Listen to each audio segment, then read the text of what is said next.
So we're talking today about some changes going on with the MBTA, specifically right here in the city of Quincy. We welcome David Panagore and Kat Benish to the program to give us some information about what you might expect next time you ride the T. So David, Kat, nice to meet you both. Thank you very much. Morning, Joe. Good to be here. Thank you very much. I'm giving each of you a little bit of time to speak so we can get your face up on the screen. But Kat, I thought maybe we could check in with you. I know earlier this week there were some changes, some service changes, and also some fare changes as a result of increased ridership to maintain that social distancing that's required on the service. So maybe you can tell us a little bit about that and specifically what's happening here in Quincy. Sure, I'd be happy to. And it's something we've, as everyone can imagine, it's definitely been a challenging and somewhat turbulent time, I imagine, for our riders. And as we try to better project what's going on out there and sort of what we've been doing. And I'm really happy to talk about that. And I'll say up front too, there's still so much more detail than I think I can cover. So I encourage anyone who wants to learn more to go to mbta.com/service changes for all the details. So you're absolutely right, Joe. So we implemented a new service change this Sunday, August 30th. For those who know the T well, we do 4 service changes a year. So this is our fall service change. And this change really saw the biggest changes on our bus side. For Quincy riders, the Red Line essentially has been operating at pre-COVID service levels, so the same headways and frequency of riders would have expected since really early summer, and that continues unchanged. The biggest changes we've made have really been on the bus side. Our ridership has been returning strongest on bus versus all other modes. But we've seen it was really different from route to route. So the Route 111, which runs through Chelsea in East Boston, has nearly about 60% of its baseline ridership versus, say, the Silver Line 2, which runs through the Seaport, only has 10 to 15% of its baseline ridership. So unlike the heavy rail and rapid transit, when we were thinking this fall of realizing we couldn't just put out the same system and the same buses that we were running beforehand, that we really had to be very responsive to ridership and ensure that we were supporting social distancing for all of our riders and employees. So what we've essentially done is on those routes where we were seeing really high ridership, we've actually either returned bus service to basically what it was before COVID, and in some cases actually even beyond that, right? So our buses can essentially, we really don't want to run them more than half full right now. So if our capacity is half, we're actually trying to run even more buses than we had in some cases. And there are other routes where we really haven't seen the ridership return as strongly. And in those cases, we've pulled resources off those routes in order to invest in those routes where we wanted to run more ridership. So I think for the riders, so the routes like the 238, the 212, the 240, those will see a lot more or returning to pre-COVID levels. Versus something I think like the 214, 216 we'll see less ridership, less service. Okay, and what is the actual policy procedures for safety in terms of entering and exiting the bus, in terms of sanitization, things like that? Great question. So we have returned to front door boarding. So we now ask all of our riders to board the front door. But before we did that, one thing that was really important is we made sure we had physical barriers between our bus operators and the customers to ensure and increase their safety. And then we have very extensive cleaning and decontamination practices that we've been doing on our buses and really all of our vehicles and facilities since the start of COVID-19 back in early March. And those procedures have either stayed the same or maintained, or where we found abilities to increase and improve, we've done so. So I think our riders should feel very confident and safe that we are taking all the precautions to make sure our vehicles are as clean and safe as possible. And then also our bus operators are expected and required to wear face coverings. And of course, we also ask that all riders also wear face coverings to keep both themselves and other riders safe. Sure. And in terms of payment, any changes at all in the way people pay and in the actual fares themselves? Yeah, so we've actually made one big change on bus, and it's one that it's actually bus and rapid transit, and one that we're really excited about. So on September 1st, so about 3 days ago, we've actually eliminated the fare difference between people who were paying before with either a Charlie ticket or cash. It used to be $2, it's now $1.70. So it's now the same price as a typical Charlie card. So riders on both bus and rapid transit should expect to pay about 30 cents less per single ride. We haven't changed the transfer rules, but there's no longer a surcharge for those who are using a Charlie ticket or paying in cash. Okay. What was the reasoning behind that, Kat? Well, why was that policy determined? It's something we've wanted to do for quite a while, and it's recognizing that we were going back to front door boarding and recognizing we're dealing through a lot of crises at the same times. It was something we were finally able to actually program into our fare tariff and collection system. Oh, okay. Now, have you had to bring on any additional drivers or vehicles to accommodate this new service change?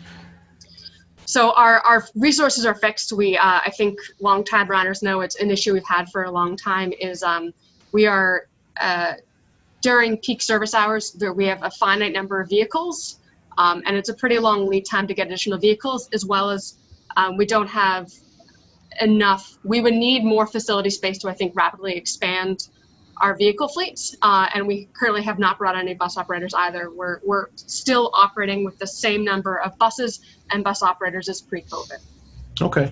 And of course, this all translates into changes in the financial health of the MBTA as well. And David, that's where you come in. You can chat a little bit, I know, about how COVID is impacting the T's operating budget now and what you're looking at in the future. Well, thanks. Yes, as everyone knows, we're all grappling personally, individually, socially, with our families, and therefore with our institutions and public agencies with the impacts of COVID-19. And, part of the impacts are, of course, reduced ridership on the MBTA system. With the reduced ridership, this is leading to, of course, deficits in our fare revenue. Now, we, of course, in Massachusetts are not as bad off as many of the other peer transit agencies are across the country, but we're still, we're still in financial trouble as we look forward. The Federal CARES Act really, the funding we got through way back in, early in the summer, that money that we got at the MBTA, over $700 million, is able to get us through this current fiscal year, which ends next July 1. The cliff, as it were, starts July 1 next year. Now, even given that circumstance, that gives us about 9 months from here to really figure things out and get prepared for next July 1, which is a lot better runway than other agencies and other places have, who are currently right now cutting service, doing layoffs, having severe, harsh measures taking place. We're looking over the next 9 months to be able to sort of figure this thing out with our stakeholders, with the community. We laid all of this out at our board meeting on August 24th, and as Kat had said, those items can be found on the MBTA website. And so we're going to have a lot of work to do over the next 9 months. But what is our general game plan? And we want to do this so that we're marching forward rationally. We're not running around. We're not doing stuff quickly. We're figuring these things out in an appropriate way for our communities, for the region, and for individuals. So we have 3 buckets that we're looking at. What we're looking in terms of this year is, we estimate, first of all, that a baseline budget gap, and these are large numbers, a baseline budget gap of $300 million is probably a minimum next year. Now, that assumes that ridership does return to, I'll say, fairly decent levels, about 60% of the pre-COVID ridership, ramping up from there. Sometime next year, hopefully, that we all see a vaccine, ramping up to about 80%. None of our modeling assumes that there'll be a full restoration of ridership, because, of course, we're still working on, all of us together, businesses, the community, the governor's office, secretary's office, the MBTA, on what we think the future of ridership is going to be. Work from home and other things are going to impact in the long term. But in the short term, then, we need to be able to look at a minimum of finding $300 million. What we're looking at there is we're looking at being able to, 1, potentially reallocate some of our federal dollars that may be spent on the operating budget, reallocating those from some of the longer term capital projects so that we can make sure to be able to save today what we have and still be able to figure out what we're doing tomorrow, but today is more important. And then second after that would be being able, we have up at the legislature a piece of technical legislation to be able to do what every other state agency can do. And that is for people working on capital projects, that all the personnel costs are able to go into the bonds. All capital projects are generally done on the basis there's a capital project, there's staff, and the capital project and the bonds that we put in place for that pays for all the costs. We can't do that. So we're seeking that, which will allow us to move some operating money over into capital. And then third is cost savings inside the agency. And of that $300 million, we're targeting right now about $120 million of savings from inside the agency. We're just at the front end of determining this. But as we presented on the 24th, we're looking at this as a 2-year budget problem, not a 1-year budget problem. We're starting today to identify cost savings so that next year we won't be able to have to make as harsh decisions next year. So start saving today, store up the dollars today so that come next July 1, we have already a reserve. We've already got some money in the bank to be able to make sure that the decisions we have to make next year are not as harsh if we had no planning, if we just waited until next July 1 to figure things out. So it's a bit of a complex plan, and it's really only the beginning, because over the next year, those numbers may grow if things get worse, or things just don't improve. So that's generally where we are in the numbers that we're talking about, and we're trying to be thoughtful as we do this, and do this in a way that preserves service and maintains our ability to move people where they need to go and maintain essential services, hopefully as the economy continues to open up and hopefully as treatments improve for COVID. Do you think, David, that fare hikes might be part of that plan in the future? The board's policy would not allow the financial control management board's policy would not allow fare increases to happen until the fiscal year 23, which would be July 1, 2023. Well, the general manager has said that nothing is off the table, and that includes all the harsh measures one can think of, from furloughs to layoffs to fares. It's not where we're going first at all. As I mentioned, where we're going first is the items that I mentioned: cost savings, transferring funds, better utilization of federal dollars, getting some relief from the legislature that won't cost the legislature or the taxpayers of the Commonwealth additional money. That's where we're headed today. We're not headed in that direction, although as things get worse, nothing can be off the table. But no, we are not contemplating that in our current plan. Okay. Kat, you may or may not be able to answer, I'm not sure, but are there any projects that are either delayed or postponed or canceled, as an effort to try and cut costs and save money in terms of improving the service or infrastructure? I think where we are, and I think David kind of alluded to this, where we're looking at really everything right now, whether it's longer term service changes and investments, capital programs, other policies, and really taking as much as a clean slate look at everything we're doing. And I think really for 2 reasons. One, as David said, small changes we can make today will have sort of that almost the whole idea of compound interest, right? That we can avoid the harder decisions in a year from now. And then at the same time too, recognizing, I think one question that we're beginning to grapple with too is how much will COVID and the impacts of COVID fundamentally shift the way that we as a region travel, work, commute, socialize. And I think one thing that we're thinking about too is I don't think there may be a scenario where everything just snaps back once we have a vaccine that is widely distributed and we all just sort of go about our business again. Or is telecommuting really here to stay, or in some parts or some industries, and how does that affect and shape travel? So I think we're looking at everything, and these seem like 2 different questions, but they're very interrelated, and trying to figure out both in the short term, what do we do to help ensure that we can continue to operate as effectively as possible to serve the region, as well as longer term to say, what were we doing, or what were we thinking about doing that maybe doesn't make sense anymore, or vice versa, was there something we were thinking about that we really wanted to do that we should really double down on and say, this is absolutely a priority, if transit shapes in a certain way X, Y, or Z. And I think in the coming months, I think those are exactly some of the conversations we really want to have with the board and the public and our advocates of what is the future of travel in this region, and what role does the MBTA play in that, as well as shaping that as well, knowing that we have a strong role to play in that too.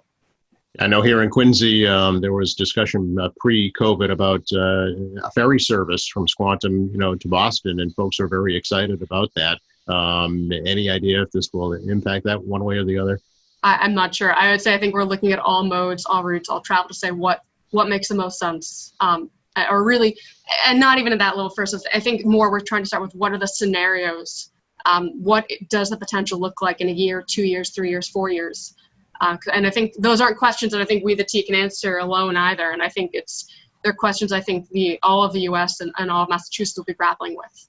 Something else we're hoping to see here in Quincy, been waiting for a long time, is the new Red Line cars, and hopefully those are still coming.